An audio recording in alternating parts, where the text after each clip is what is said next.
few weeks ago I posted this, sharing that we weren't going to be putting up an episode that week because of something that had happened that needed our urgent attention. Putting it as quickly as I can, Tynan had a medical issue that very easily could have killed him. Now that's not me being dramatic for YouTube or anything. It was really, really serious, and he's incredibly lucky that it seems like he's going to be okay. So this is what happened.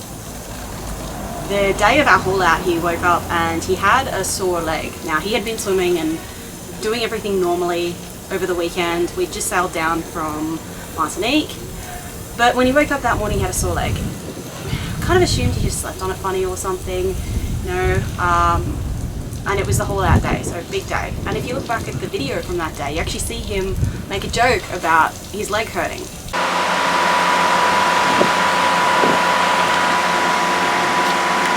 Man, my bum leg.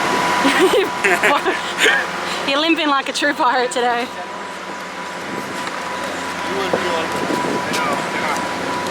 Now over that week, the pain continually got worse, to the point where he was struggling to walk or sleep or even straighten it out. So on the Friday, he went to the Valley Medical Center here in Trinidad, which is the doctor that we have used for things in the past, like his visa renewal last time because we were here so long. Tynan had to go get a full medical and tuberculosis thing and everything, so we knew about this doctor. We knew he had a good reputation. So Tynan went out there, and during the appointment he had an ultrasound done on his leg.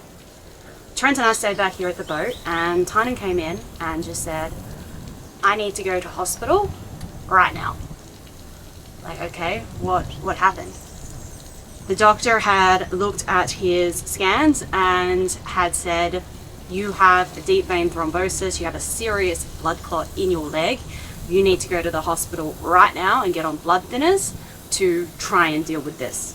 You shouldn't need surgery, but there is a very real risk that if this clot breaks up, it could go to your heart or your head, and that can kill you." So I drove you to the hospital, and because of your insurance situation, you went to the Port of Spain General Hospital, and then we were in the waiting room, you got assessed, did all of that. So I went in and they took my blood pressure, asked me a few questions, and then we went back outside where we waited for like 2 hours. At which point I went and spoke, like there's a window where they kind of like give you some like verbal questions, and then from there you either go in straight away or they make you wait outside. It's like a triage kind of deal. Yeah. So I went to this little window because we've been waiting some time already, and I just said to the nurse, like, "I've got a blood clot in my leg, there's not really anywhere to sit, and the pain's becoming quite severe to the point where I'm getting nauseous." And she was quite confused. It sounded like I was already meant to be in the hospital.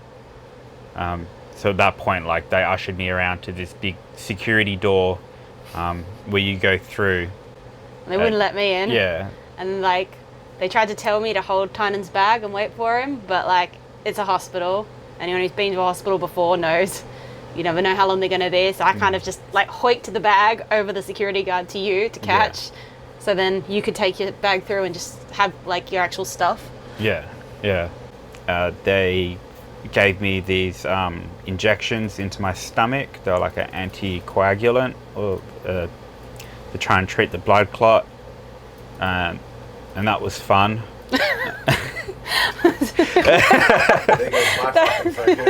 That's such an Australian way to put it. It must have been a big needle, because like when he got back, he showed us the holes from where it had gone in, and it looked like it was unpleasant. What was I just thinking about? But the needle, I think it was like 2 inches.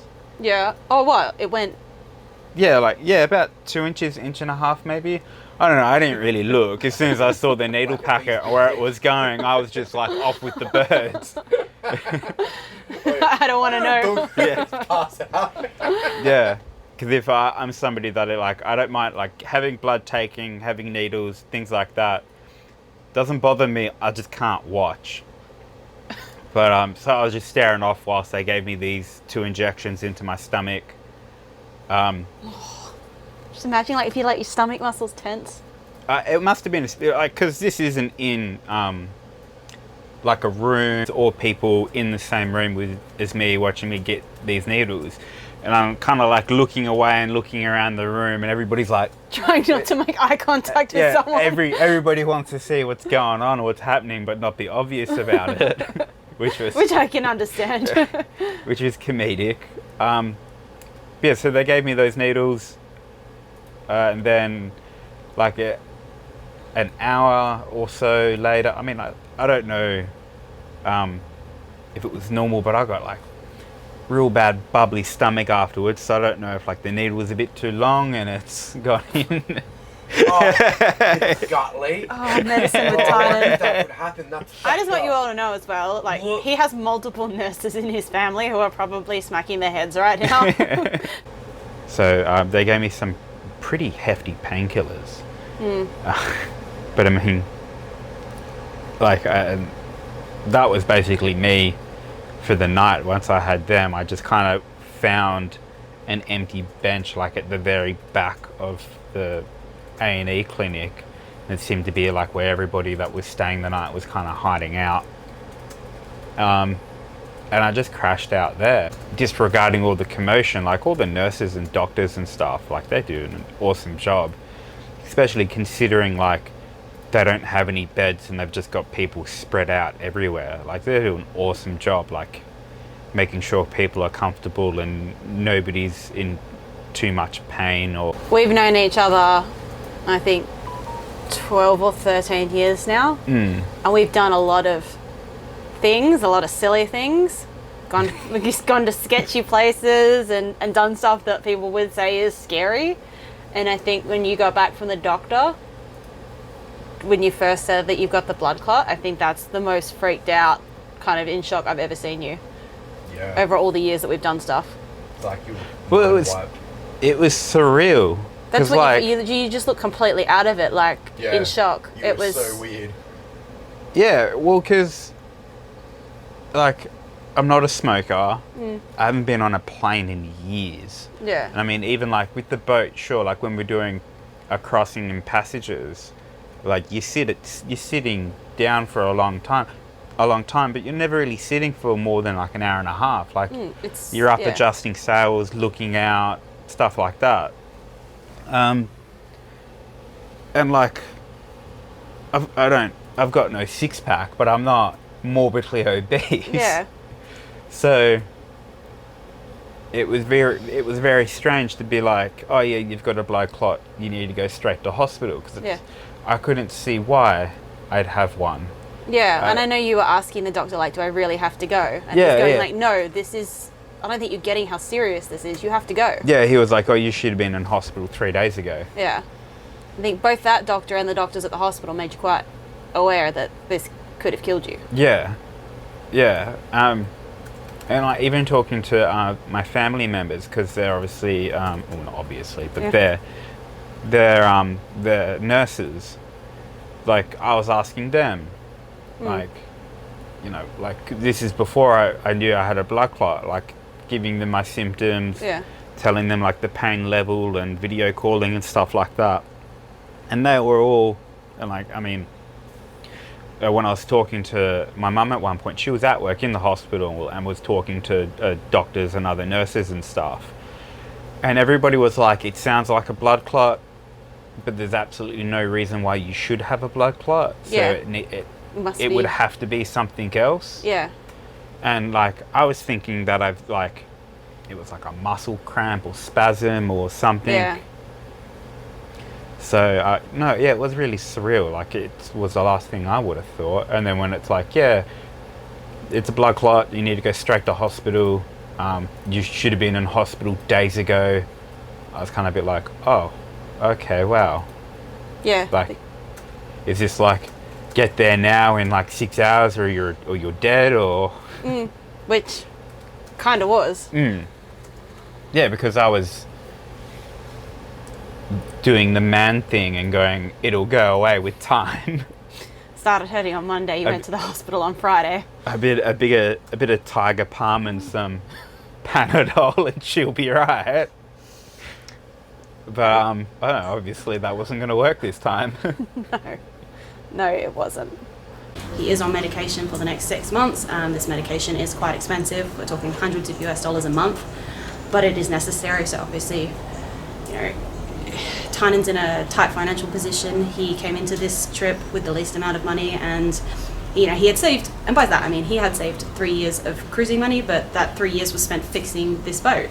So he didn't even get to enjoy the 3 years that he saved for. Why this happened to him, we don't really know. He's 30 years old. He is not in a high risk age bracket. He's not a smoker. He doesn't have health complications that would make him at risk for this. He has been obviously living in an incredibly high stress situation for the last few years with everything we've had going on with this boat. Maybe it's an old injury, you know, we don't know. We don't know yet. You know, it's a huge shock to go to the doctor with a sore leg and be told you need to go to the hospital right now, you're going to die. I know it was a shock for us when he came in and told us. Immediately your mind's whirling, but you know, we have the support of people back home, we have the support of people here, and we have each other. So we will get through this just like we've got through everything else. But it was a lot. And thankfully here in Trinidad we were able to manage it. I can't imagine how this could have gone if it had happened in the middle of an ocean crossing.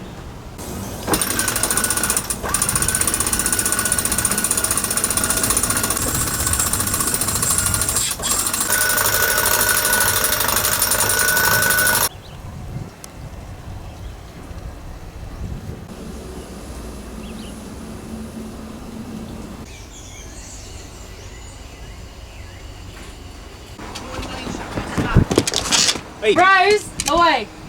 Away! Yeah, one side will go completely slack. Yeah. How's your leg feel? Yeah, it's starting to hurt up there. Yeah. She's so happy. Oh yeah, I can feel the hot breath in my legs. Oh, you just want to bite him? You're so happy. You come back. I'm just going to get these inside. We didn't drop him off the big stick. Could you get out of the helm?